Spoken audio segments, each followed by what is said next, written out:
歡迎閱讀本指南，了解點樣部署可自動加密 USB 設備嘅設備控制策略。我哋開始啦。喺設備控制中，為 Windows 創建策略設置，將可移動存儲設備設置為允許或者允許受信任設備。喺設備訪問設置下，將未加密設備嘅訪問設置設為只讀，然後啟用當最終用戶需要寫入權限時通知其加密設備嘅選項。跟住落嚟選擇加密方法，我選擇256位加密。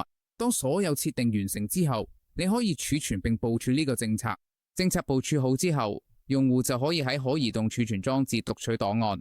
但係如果用戶嘗試由電腦傳送檔案去裝置，呢個動作會被阻止，佢哋會被提示要加密個裝置先可以寫入。佢喺加密選項之後，用戶需要設定同埋確認密碼先可以開始加密個裝置。加密完成之後，用戶可以攞解鎖裝置，輸入密碼，然後就可以寫入檔案去可移動儲存裝置。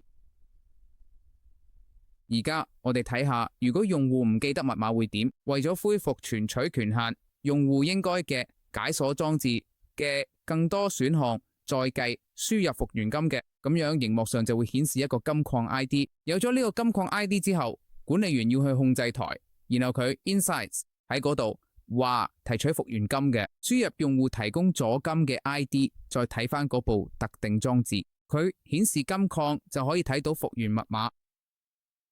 最後，用戶只要將呢個復原金咁輸入去 BitLocker 嘅復原選項，就可以成功解鎖個裝置。多謝收睇。